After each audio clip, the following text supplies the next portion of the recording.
Iran से समझौते की कोशिश, लेकिन खाड़ी देश क्यों हुए बेचैन? ईरान से समझौते को लेकर खाड़ी देश ट्रंप से नाराज। यानी कि जो ट्रंप है वो खाड़ी देश से बहुत नाराज है। बातचीत का नतीजा नहीं निकलने से सहयोगी देशों की बेचैनी बढ़ी। यानी कि जो बातचीत नहीं निकला, जिससे कि कुछ उनके आसपास के जितने भी देश हैं उनसे उनकी जो बेचैनी है सुरक्षा और अर्थव्यवस्था को लेकर, वो काफी ज्यादा परेशान देखने को मिले हैं।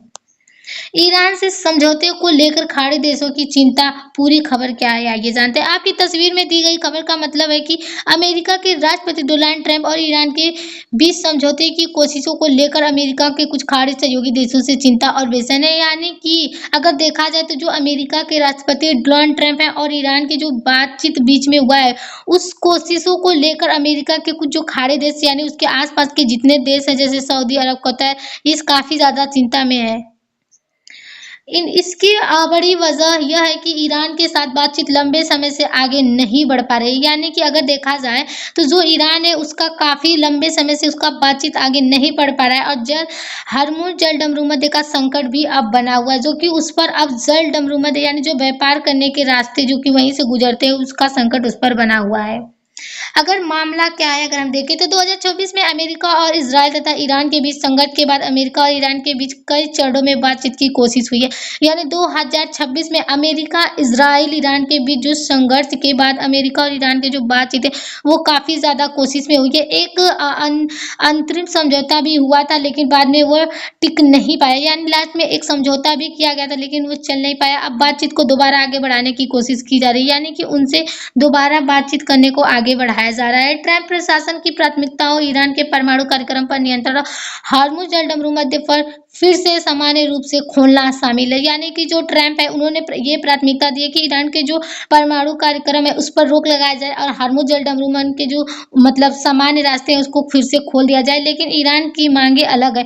वो प्रतिबंधों में राहत और अमेरिका की कार्रवाई को रोकने जैसी शर्त पर जोर दे रहा है। वो अमेरिका की जो मतलब उनकी जो कार्रवाई है, जो कुछ करना चाहते हैं उनको वो रोकने पर जोर दे रहे हैं।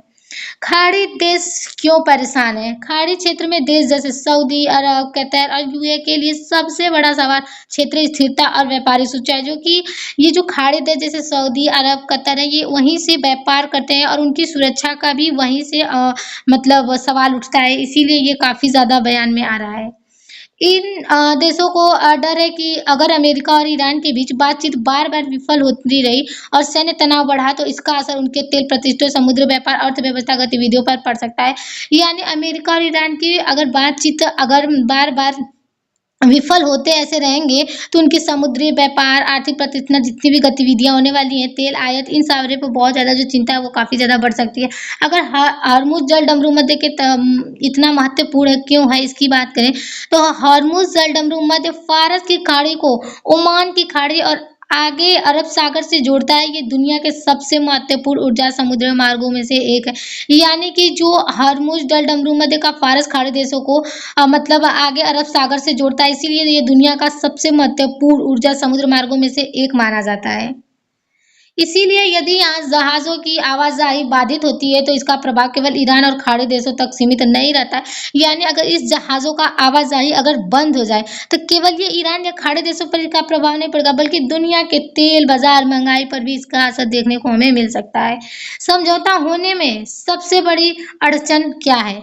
मुख्य विवाद सिर्फ परमाणु कार्यक्रम नहीं है, इनमें कई मुद्दे हम जोड़ सकते हैं। ईरान के परमाणु कार्यक्रम पर प्रतिबंध, अमेरिका प्रतिबंधों में राहत, हॉर्मुज जल डमरूमध्य का संचालन और जहाजों का, ये मतलब 3 ऐसे 4 पॉइंट है जो कि ये भी अड़चन उसमें ला रहे हैं। बातचीत की स्थिति क्या है? अगर 2026 के मध्य तक की स्थिति या किसी व्यापार और अंतिम अमेरिका ईरान समझौते की घोषणा नहीं हुई, मध्य देशों के माध्यम से संपर्क, कूटनीतिक प्रयास जारी है। यानी कि इनके बीच जो समझौते हो रहे हैं अगर वो नहीं संपर्क हुए तो कूटनीतिक प्रयास जारी रही, लेकिन बातचीत काफी हद तक अटकी हुई है। ईरान और ओमान के बीच हॉर्मुज को लेकर कुछ प्रगति की खबर आई है, यानी कि हॉर्मुज और ओमान के बीच जो हॉर्मुज को लेकर जो कुछ प्रगति या बातचीत हुई है, वो हमें खबर में देखने को मिला है। लेकिन ईरान ने स्पष्ट किया है कि केवल समुद्री व्यवस्था पर समझौता होने से हॉर्मुज का पूरी तरह खुलेगा नहीं, इसका साथ व्यापार, राजनीतिक और आर्थिक मुद्दों का समाधान भी जरूरी है। यानी कि अगर देखा जाए तो हॉर्मुज पूरी तरह नहीं खुलेगा, जो कि इस व्यवस्था पर राजनीतिक और आर्थिक रूप से मुद्दे का समाधान होना चाहिए, तब ऐसे व्यापारी जो समुद्र मार्ग है वो खुलेगा। भारत पर इसका असर, भारत के लिए ये मुद्दा बहुत महत्वपूर्ण है। पहला, तेल, भारत अपनी ऊर्जा जरूरतों के लिए बड़ी मात्रा में कच्चे तेल का आयात करता है, यानी जो हमारा भारत है वो जल डमरू मध्य के रास्ते से बहुत व्यापार करता है। खाड़ी क्षेत्र में तनाव बढ़ने पर तेल कीमत महंगी सकती है। अगर वहां पर तनाव आता है उस रास्ते पर, समुद्री मार्ग पर, तो काफी ज्यादा तेल की कीमत बढ़ सकती है, परिवहन लागत भी बढ़ सकता है। दूसरा, अगर देखें तो महंगाई, महंगा कच्चा तेल, पेट्रोल, डीजल के साथ साथ परिवहन, कई वस्तुओं की लागत और प्रभावित हो सकती है। यानी कि तेल के साथ डीजल, परिवहन, वस्तु और अन्य चीजें जो कि जिसकी लागत बहुत ज्यादा बढ़ सकती है। अगर निष्कर्ष की बात करें तो कुल मिलाकर ये सिर्फ अमेरिका और ईरान के बीच समझौते का मामला नहीं है। यानी अगर देखा जाए तो ये अमेरिका ईरान के बीच का समझौता नहीं, इसके साथ खाड़ी देशों की सुरक्षा, हॉर्मुज जल डमरू में वैश्विक तेल आपूर्ति, भारत जैसे तेल आयात देशों की अर्थव्यवस्था से जुड़ी हुई है। बल्कि ये जितने भी हॉर्मुज जल डमरू से व्यापारिक तेल आयात करते हैं, अर्थव्यवस्था से जो कि इन सारे से ये जुड़ा हुआ है। Thank you everyone.